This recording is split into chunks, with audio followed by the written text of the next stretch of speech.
Эрчим хүчний амсдал өнөөдөр боддоор нүүрсэн ч засгийн газраас хувийн хвшлийнхний барих цахилгаан станцууд орой 2 жилийн дотор энэ хэрэглээг бүрэн хангана гэж тайлбарсаргаа.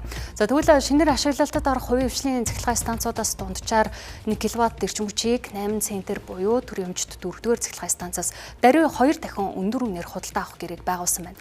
За энэ тохиолдолд ирээдүйд эрчим хүчний нийлүүлэлт хангалттай болсон тохиолдолд хямд өртөгтэй төрийн өмчт компаниудын үйлдвэрлэлийг бууруулах нөхцөл үүсэж болцсошгүй болжээ. За сүүлийн 10 жилийн хугацаанд төрийн өмчт эрчим хүчний станцуудад оройтой шинжилгээгүй, шинэ хүүсвэрүүдийг төр огт барьж ашиглалтанд оруулаагүй. Харин эсвэргээрээ хувийн хвшлийнхний станцууд ойрын 2 жилд нийт үйлдвэрлэлийн 50-аас дээш хувийг хангах хэмжээнд хүрэх тооцоололтой байна. За хувийн хвшлийнхний хөрөнгө оруулалт нэмэгдэж байгаа нь сайн хэрэгч, нөгөө талдаа эрчим хүчний салбараас асар хэмжээний ашиг олох боломж байгааг хөрөнгө оруулагчид урьдчилан гарч, нийлүүлэлтийн хомсдолтой үед өндөр дүнтэй хатуу гэрээ хийж, алстай хэмжээний ашиг олох сайлын үнэ болгох төлөвтэй байгааг зарим гишүүд онцоллоо. За ингэж хардах шалтгаан нь төрд мөнгө байсан ч төрийн өмчт станцуудад хордоогүй явж ирсэн. За одоо осол аваарууд тасрахгүй байгаатай холбонд тайлбарлаж байна. Тэгээд халаад өгн 600 босох нь 1000-ыг босох нь одоо тэр баянд босч जैन. Би бол ер нь жахан тэн дээр эргэлзэнгүй байгаа л да. Одоо сүүлдээ нөгөө нүүрсний станцын маань гаргаж байгаа чадлыг бүрэн авахгүйгээр одоо би ёр шиг хэлж штэ. Одоо нөгөө талд боссон хувийн хвшилтэйгээ тохирцсон би чинийхийг баг бүгдийг аван шахуу юм ярьсан.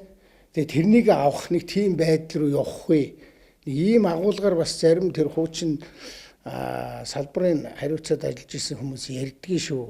Юмаа сайн бодоороо. За бид нар одоо үний чинь нэмээд ястаа одоо манай салбар халаад өгнө гэсэн хаана уу? Тэгэл станцын дэлбэрээлээдэг чойжон гарч ирэл маргаас сайхан болно гэж яриад байгаа юм шүү. Ингэж болдго юм байхтай. Хөвчлөх гээд ингэж дэлбэрээд байгаа юм шүү. Би заримдаа барыг тэг санах юм. За бөөрөлжүүдийн цахилгаан станц 600 МВт, Баянгийн станц 750 МВт хүчин чадалтай. Үүний зэрэгцээ хэд хэдэн хувийн хвшлийн цэцүүд хэрэгжиж байна. Тэгвэл эдгээр станцуудын үйлдвэрлэх эрчим хүчийг 7-оос 8.4 центр буюу 4-р цахилгаан станцын өртгөөс 2-оос 2.5 дахин өндөр үнээр 25-аас 28 жилийн турш тогтвортой худалдан авах гэрээг байгуулжээ. За энэ хугацаанд эрчим хүчний илүүдэл үүссэн тохиолдолд гэрээнд өөрчлөлт оруулах боломжгүй юм байна. Үйлдвэрлэл маань ингээд ханаад ирэхээр энэ үнний асуудал дээр юу дахиж тохируулах хийх үү? Одоо юу ер нь төвхтэй.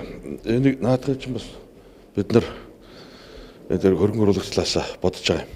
За яг станцынхаа 30%-ийг нь өөрийн хөрөнгөөр 70% нь нэг жилийн 8%-тэй зээл аваад барихад тэр нэг зээлэд төлөх орон зай хязгаарыг бодоод явахлаар 8.4 цент гарч байгаа байхгүй. Тэгэхээр нэг буухад их төвхтэй л баг. Болох хэрэгтэй байна. Энэ ер нь энэ гэрээ хэдэн жил орчим өөрчлөнө гэсэн юм. Энэ чинь 20 хэдэн жил гэсэн үг шүү дээ. Гэрээ утас бүрдэл нэг 25-аас 28 жил байна. За Монгол улсын дотоодын хэрэглээ жид тутамд 12%-аар нэмэгдэж байгаа учраас хувийн хвшлийнхэн станц барьсан зээлээ төлж дуусгах хүртэл энэхүү гэрээг баримтлах юм байна. Тэгвэл зарим төлөөллүүдийн зүгээс төрийн өмчт станцуудаа тогтвортой ажиллуулж хувийн секторт үйлдвэрлэгч хэрэглэгчдийн үнийг нь чөлөөлөх бодлого баримтлах ёстой гэж үзэж байна.